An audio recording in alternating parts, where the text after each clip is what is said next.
hogs. Let's catch some hogs. What's going on, everybody? Thanks for tuning in to another episode of Team Country Boys Outdoors. We've had a lot of questions in our Facebook inbox about what flavorings we're using, and today we're going to answer your questions. So we got, like Possum said, we got lots of people asking when to use certain flavors or what time of year to use certain flavors. So we're going to just discuss that today. We apologize that it took so long to get this video made, but we're trying to gear up and get ready for the season. And happy first day of spring to all of y'all, or if you're seeing this late, happy spring.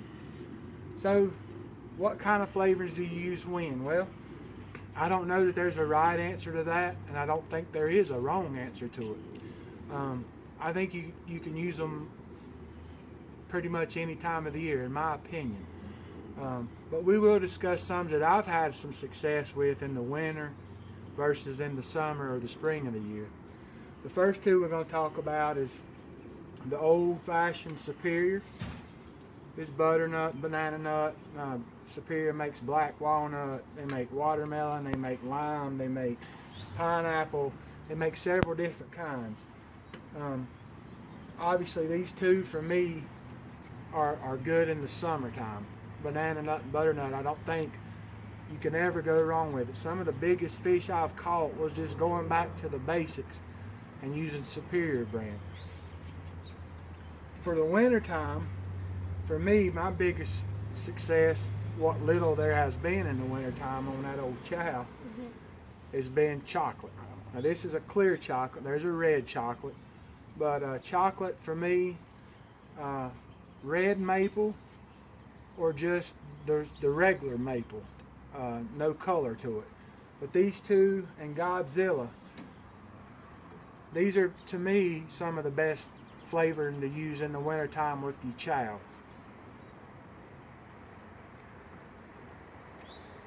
In the summertime, again, we're going by my opinion now. I think you never can go wrong with strawberry. Now this is Carolina strawberry. There's strawberry pie, there's strawberry jello, there's rotten strawberry. There's just one after another strawberry. To me, strawberry is the #1 flavor to use in the summer. A lot of old timers would say that you use whatever flavor of fruit is in season. So is that true? I don't know. I don't know if there's ever been any scientific research to give you evidence that that's true, but I tend to believe what those old timers say. I know in the spring and the summer when strawberries start growing around here, why then strawberry's hard to beat. But there's other flavors that work as well that don't correspond with what fruit's growing at that time. But for all intents and purposes, most of your fruits grow in the summer, in the spring and the summer of the year. So strawberry to me is the #1 flavor. Apple, green apple is a good flavor. Boppenberry, I don't know exactly what fruit this imitates or what fruit it mimics, but it has a really sweet smell to it. It's almost a very faint hint of that strawberry yonder, but not the same.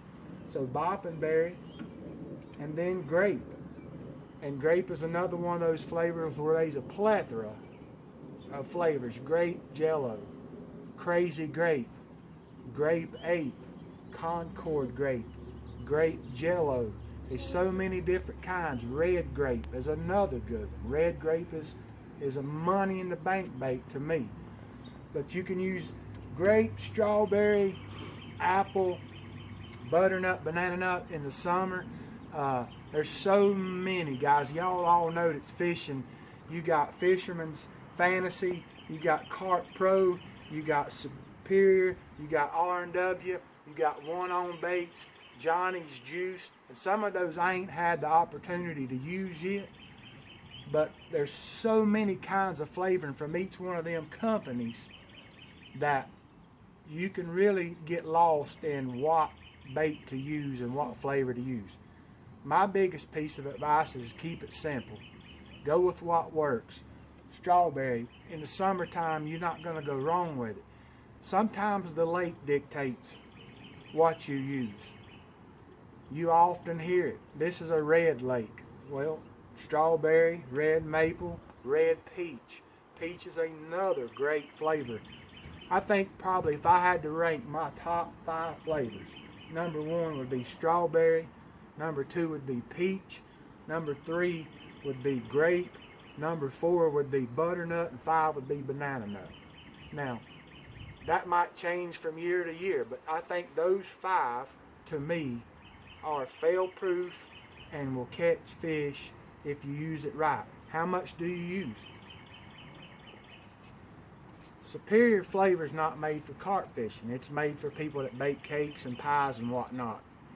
You can actually taste it. It's sweet, and it won't hurt you a bit.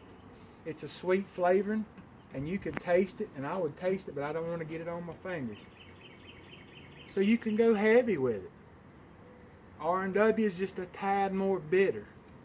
So I tend, when I use R&W, unless I'm making a big quantity of bait yonder, then I'll back off on the R&W a little bit because it's a little more bitter. Now, I'm not going to eat my bait after I make a bucket of rice or some grits, but I will taste these. And there's some bitter, some sweet. The ones that are bitter, back off a little bit more on them. Or if you're using ketchup with it, the sweetness of the ketchup will kill the bitterness of the flavor if you don't overpower the ketchup with the flavor. It's a personal preference at the end of the day, I think. But this is my opinion, and I wanted to make this video for you. If you'll go back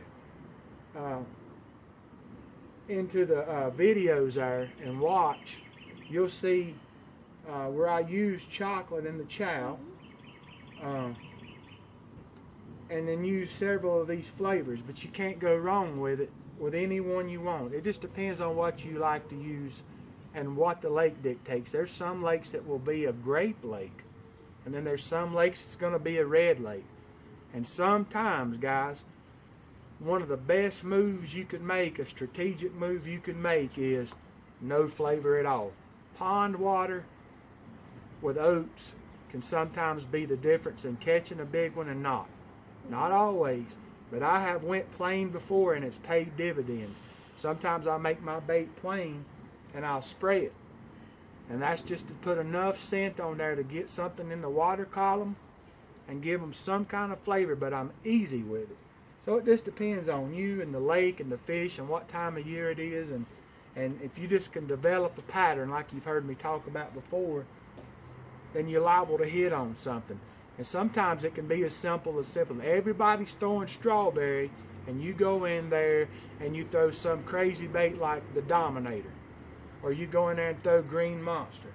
Then you've got a game changer, because it's something that the fish haven't smelled or tasted or seen or whatever they do that's different from everybody else, and you get the action when everybody else may not. Don't know, that's not been scientifically proven, but it's worked for me. When I've thrown something completely out of bounds versus what typically is thrown, I seem to get more action, like the Hulk. Come up with a new flavor today. It's called Nothing But a G Thing. That goes along with the other flavoring we made called Purple Rain. It's caught fish. It caught a fish Saturday, and it caught 5 fish the time before that we went and trout chow. Saturday it worked in rice. It's called Purple Rain. So we'll be doing some more with that. Possum's got a few ideas that he's going to make up some bait flavorings, and we'll go from there. We want to thank all of you so much. We're closing in on 900. Unbelievable. We're going to get to that 1,000 probably a little quicker than I anticipated. Well, I can't say that because at one time I never thought we'd make it to 50, didn't I, Possum? Yeah. So we're going to hit that 1,000, and we're super excited about it. Thank you to all who's commented, who's questions. If you haven't already done it, hit that thumbs up button, like and subscribe to us. Hit that little bell notification there on the side of your YouTube page, and you'll get notified every time we post a new video. I want to thank you all. Have a great week. This is Jimbo and Possum, Team Country Boys Outdoors. We'll talk to you next time, guys.